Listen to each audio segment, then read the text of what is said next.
दोस्तों, Dalip Hindi shorthand classes में आपका हार्दिक स्वागत है। दोस्तों, आज की डिक्टेशन 140 शब्द प्रति मिनट की गति से बोली जाएगी। डिक्टेशन स्टार्ट करते हैं 5 सेकंड बाद।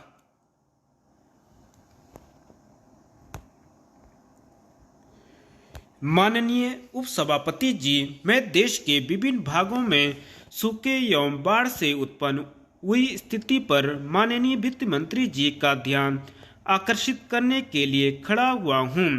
श्रीमान माननीय मंत्री जी को यह जानकारी है कि मैंने तारांकित प्रश्न संख्या 10 के द्वारा कृषि मंत्री जी से यह जानकारी मांगी थी कि देश में बाढ़ से क्या हजारों लोग बेघरबार हो गए हैं? यदि हाँ तो उसका ब्यौरा क्या है? यदि नहीं तो उसके बारे में भी स्पष्ट जानकारी दी जानी चाहिए। माननीय कृषि मंत्री जी ने पिछले सत्र में यदि प्रश्न के उत्तर में कहा था कि आवश्यक जानकारी सभा पटल पर रख दी जाएगी।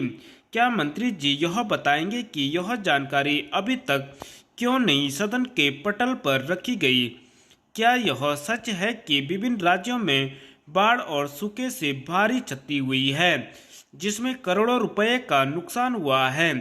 क्या यह सही नहीं है कि उन लोगों को राहत देने के लिए जितना भी धन केंद्र सरकार ने भेजा था उसको प्रभावित लोगों तक नहीं पहुंचाया जा सका? क्या यह सच नहीं है कि अनेक समाज सेवी संस्थाओं ने कुछ ही घंटों बाद बाढ़ग्रस्त लोगों को बाहर निकालने का काम आरंभ कर दिया था? वित्त मंत्री महोदय ने कहा कि केंद्र से पर्याप्त धन व खाद्य सामग्री समय के भीतर पहुंचाई गई है, इसमें कोई संदेह नहीं है। लेकिन माननीय सदस्यों ने जो बातें कही उनको ध्यान में रखकर यह कहना भी सही है कि लोगों को बड़ी कठिनाइयों का सामना करना पड़ रहा है। इसमें शक नहीं कि लोगों ने बहुत हिम्मत और साहस के साथ इस मुसीबत का सामना किया है। लेकिन प्रश्न यह है कि जिसका सब कुछ खो चुका है उसको फिर से बसाने के कार्य में तो उसको सहायता देना सरकार का कर्तव्य है। प्रधानमंत्री महोदय ने स्पष्ट शब्दों में कह दिया था कि तुरंत राहत कार्य शुरू किया जाना चाहिए। इसमें कोई शक नहीं कि राहत कार्य तुरंत शुरू किया गया, जैसा कि कई माननीय सदस्यों ने स्वीकार किया। बाढ़ग्रस्त इलाकों को देखने के लिए तुरंत प्रधानमंत्री महोदय, गृह राज्य मंत्री, उप मंत्री, रेल मंत्रालय में उप मंत्री तथा अनेक संसद सदस्य भी गए थे।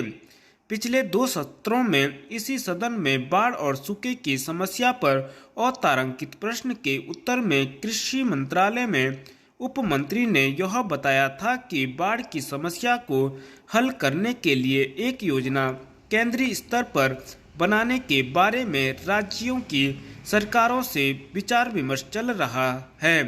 लेकिन सूखे का जहां तक प्रश्न है वह तो वर्षा पर निर्भर करता है। मैं सदन का ध्यान इस ओर आकर्षित करना चाहता हूं कि बाढ़ और सूखा तो इतने बड़े देश में कहीं न कहीं किसी न किसी राज्य में होना असंभव बात नहीं है। प्राकृतिक विपत्तियां तो आती ही रहेंगी, लेकिन आज उनका सामना किस प्रकार से किया जा सके इसका हल निकाला जाना चाहिए। उपाध्यक्ष महोदय, मैं इस विधेयक का हृदय से समर्थन करता हूं। यह विधेयक मेरी राय में बहुत पहले आ जाना चाहिए था, लेकिन देर आयद दुरुस्त आयत के अनुसार देश में आने पर भी उचित और स्वागत योग्य है। हमारा ध्यान एक अर्ध शताब्दी से ही इस ओर गया है और हमने राष्ट्रीय स्तर पर उसका सम्मान किया है। मैं अपने पूर्व वक्ताओं की इस भावना से सहमत हूं कि इस बिल का विरोध समाजगत, जातिगत, राज्यगत या देशगत नहीं है। राजनीतिक दृष्टि से इस मामले पर एक वितंडावाद खड़ा किया जा रहा है। तमिलनाडु, केरल और आंध्र प्रदेश, जहां भी आप चाहे सभी जगह आज यही भावना है। साहित्य के माध्यम से, समाचार पत्रों के माध्यम से, चलचित्रों के माध्यम से वहां के लोगों एवं नेताओं के विचार प्रकट होते रहते हैं। इसलिए यह कहना कि वहां के लोग इस कानून के विरुद्ध हैं, यह ठीक नहीं है। श्रीमान, किसी भी राष्ट्र के सम्मुख जहां प्रभुसत्ता का अपना एक महत्व होता है, जहां भावनात्मक एकता का महत्व होता है, जहां राष्ट्रीय एकता का महत्वपूर्ण स्थान होता है, जहां दर्शन और धर्म का महत्व होता है, वहां भाषा का भी विशेष महत्व होता है। यहाँ पर जो विदेशों के राज्याध्यक्ष अथवा राष्ट्राध्यक्ष आते रहते हैं, वे भी यह जानने का प्रयत्न करते हैं कि आखिर इस राष्ट्र की अपनी भाषा क्या है। जब उनको यह मालूम पड़ता है कि वहाँ पर विदेशी भाषा अंग्रेजी का ही प्रचलन सरकारी कामकाज में होता है, तो उनको भी दुख होता है। जो हमारी संस्कृति का प्रतीक है, जो अनेक भाषाओं का एक सुंदर संगम है, उस भाषा को पीछे छोड़कर हमने विदेशी भाषा को जो प्रधानता दी है, उनको शीघ्र समाप्त किया जाना चाहिए। श्रीमान, आप हमारे देश के सांस्कृतिक जीवन की ओर दृष्टिपात करेंगे तो आप पाएंगे कि इस देश में देवी की पूजा अंग्रेजी में नहीं वाची जाती है। विवाह संस्कार के समय संस्कृत के ही श्लोकों का उच्चारण किया जाता है, अंग्रेजी में नहीं। जब हमारे किसान हल जोतते और बीज बोते हैं तो अंग्रेजों के गीत नहीं गाते। जब माँ अपने बच्चे की गोद में लेकर लोरी गाती है तो वह अंग्रेजी में नहीं गाती। तो मैं समझता हूँ कि विदेशी भाषा का मोह और उसको प्रस्थापित करने की भावना असांस्कृतिक एवं अव्यावहारिक है। देश की भावनात्मक एकता को बनाए रखने के लिए दक्षिण भारत की भाषाओं को उत्तर भारत में पढ़ाने का भी उचित प्रबंध होना चाहिए। यह व्यवहारिक बात है। लोगों के मन में किसी प्रकार का संदेह उत्पन्न नहीं होना चाहिए। हमको भारतीय जीवन, संस्कृति एवं दर्शन में दक्षिण का नेतृत्व प्राप्त हुआ है। सागर स्वयं दक्षिण के चरण पकारता है, किंतु भारत का ललाट उत्तर है। हम चाहते हैं कि हमारे देश में इस प्रकार की भावनात्मक एकता स्थापित हो, जिसमें उत्तर और दक्षिण, पूर्व और पश्चिम की बात न कही जाए। हमारा देश एक है। इस सार्वभौम सत्ता की रक्षा के लिए यहाँ भावनात्मक एकता पैदा करनी है। उपसभापति जी, मुझे इस बात की खुशी है कि जिन लोगों ने हमारे देश के स्वतंत्रता संग्राम में अपना जीवन अर्पित कर दिया, उनको उचित सम्मान इस अवसर पर दिया जा रहा है। किंतु मुझे इस बात का दुख है कि हमारे देश में अभी भी लाखों स्वतंत्रता सेनानी हैं जिनके बारे में हमको जानकारी नहीं मिल पाई है। मुझे इस बात का अफसोस है कि उन अमर सेनानियों के बारे में सरकार को पता नहीं है जिनके परिणाम स्वरूप हमको स्वतंत्रता मिली है। मुझे इस बात का ज्ञान है और मुझे इस बात का एहसास भी है कि स्वाधीन भारत में अनेक स्वाधीनता सेनानी होंगे जिन्होंने इस देश की सेवा की है। जिस रूप से भी स्वाधीनता संग्राम के दिनों में उन्होंने देश की सेवा की है, मुझे इस बात का हर्ष है कि भारत सरकार द्वारा उनकी सेवाओं को मान्यता दी गई है।